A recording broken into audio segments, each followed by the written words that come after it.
Okay, so this is the 5th video for the Jagdpanther, and we're going to carve the main gun. Thick bamboo skewer. Hopefully the grain is nice and straight, and it is straight. You can kind of test it by spinning it in your fingers and make sure it doesn't wobble. And you want to lay the skewer out on the template example. Actually, first, make sure the end is nice and flat, and cut off the end if it isn't. And actually, I would recommend sanding it down now to get it nice and flat.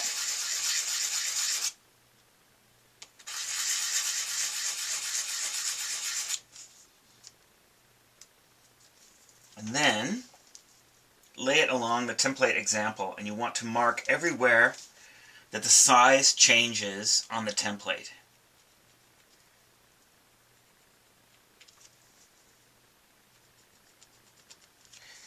Now this last one doesn't necessarily need to be marked. You're not actually going to score it here.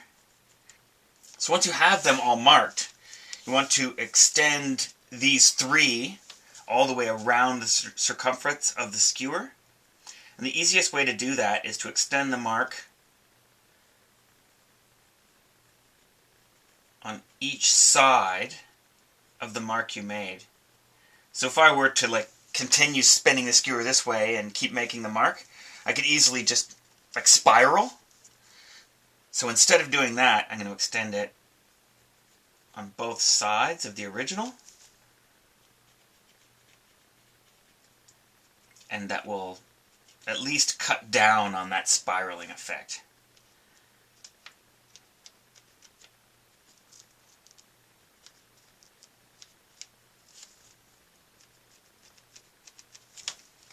Okay, and so once I've got those marks made, I'll take my utility knife and just roll the skewer under the knife along those marks to score the skewer there.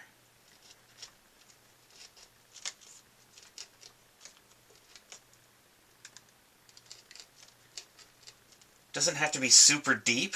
You don't want to weaken the skewer too much, and if you do need to go deeper later, you can. The deepest you need to go is on this one, because it is where the taper leads up to, and that is where we're going to start carving.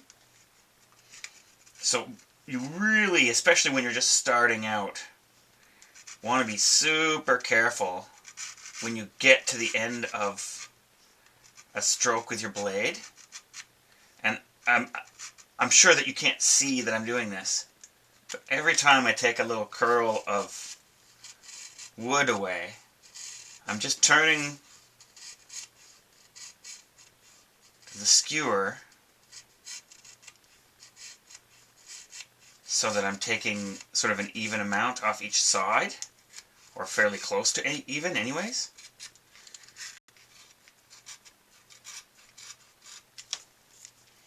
So if your skewer isn't really big enough to simulate this expansion here on the gun, like if you can't really carve any from this part here like I can, then you may want to just wrap that area in a little bit of just regular sort of paper.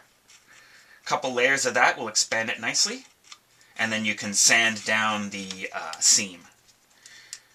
That is one way to get a little bit of extra size out of your skewer in spots where you need to.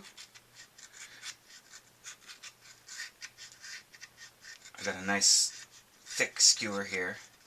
Sometimes the ones at the dollar store aren't quite as nice and wide and thick as the ones you can get at other stores. So it is worth checking around and kind of looking at the different skewers available. At least that's been my experience. Some are quite small, or without a large diameter is really what I mean. Obviously I'm not going to use the whole length of it. So right now I'm just kind of taking meat off the skewer and trying to make sure that I take it off each side fairly evenly. Once I start getting close to the size I'm looking to achieve, I'm going to want to be way more careful about where I take material from the skewer, and you can see that I already need to redo this trough here.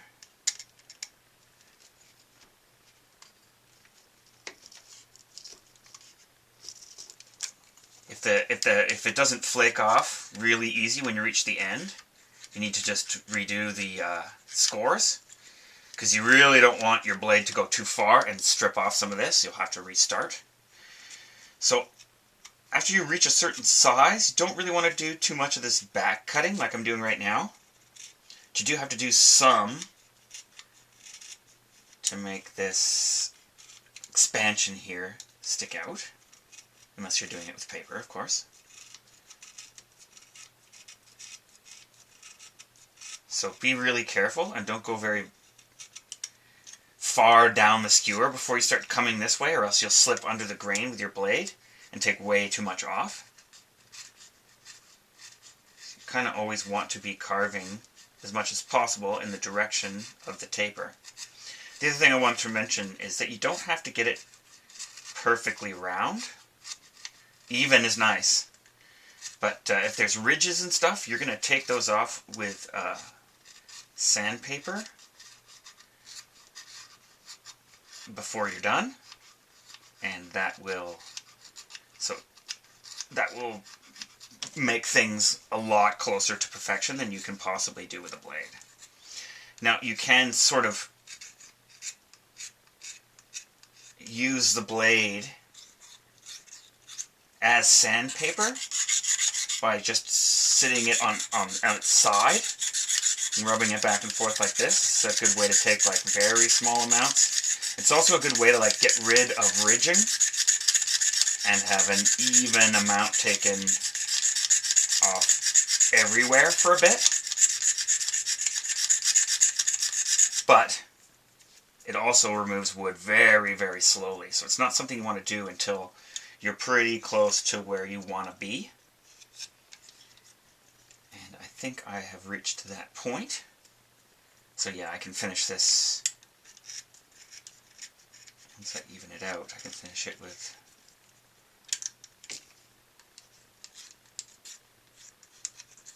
sandpaper pretty easy. Just kind of want to spin it and see if any areas seem bulky. And trim those down a little bit. Makes your job with the sandpaper a lot easier in the end.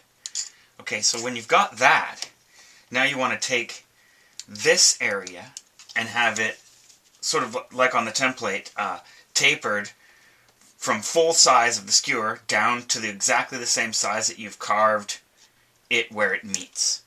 So to do that, I usually start about the halfway point and back cut. Careful, careful.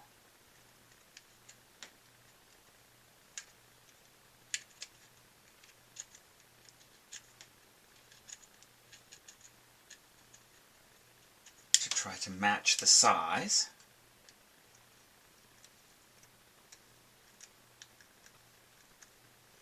And then as I get closer to the size I want, I get closer and closer to where that connection is.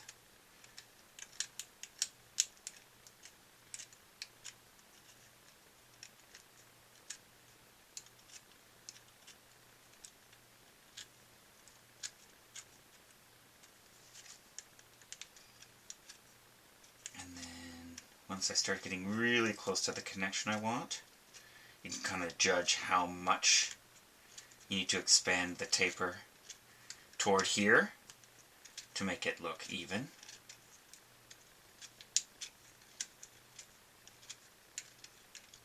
And again, you don't have to get this perfect. You can fix it with sandpaper. Just want to kind of get your basic shape started.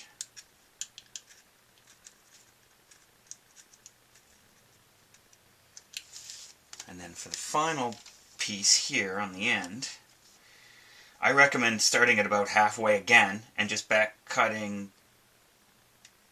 to the connection and sort of flaking that piece off. Go around the circumference trying to get an even flaking on each time. Being very careful because you don't want to flake any of this sort of bell shape off.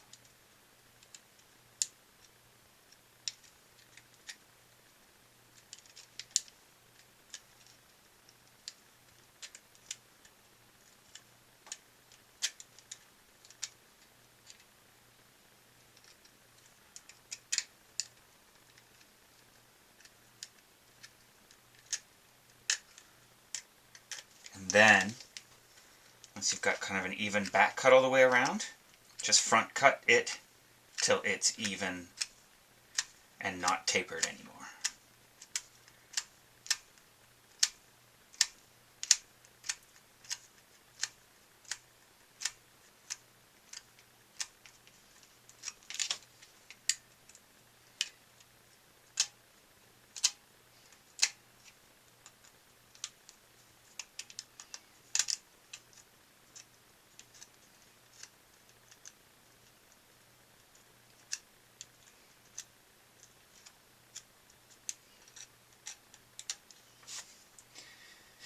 Okay, and now, generally what I'll do is I'll cut a little square of sandpaper out and, whoops, fold it in half to make a little pocket of sandpaper, and then you can kind of rub that back and forth, either this direction, which is a quicker way to take material off, or if you want a more rounding effect, you can spin the skewer underneath it, but it does take quite a while to get much material while you're doing it this way. So this is the quicker way,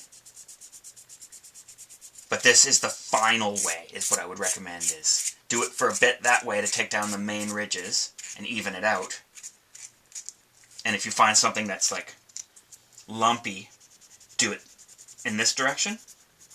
So you can concentrate the sanding anywhere you want that way. But for finalizing stuff, the spinning is better. And you can also do that spin trick carefully on there. Or you can even like fold again the opposite direction of the sandpaper and kind of use that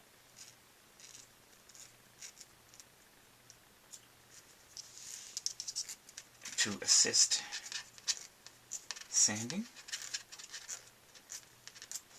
And then again, just place that sort of like on the ridge that you created and spin it one more time to finish that tip part. And as a final touch, this really makes the gun look cool.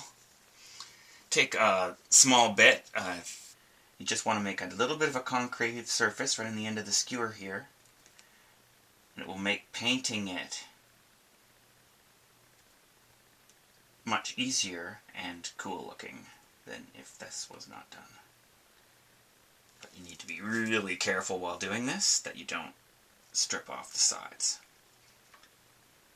Quite often, like setting your finger in there and then using that as to brace the bit can help quite a bit. Again, it does not have to be deep at all. You just need the impression there, and that will do the trick.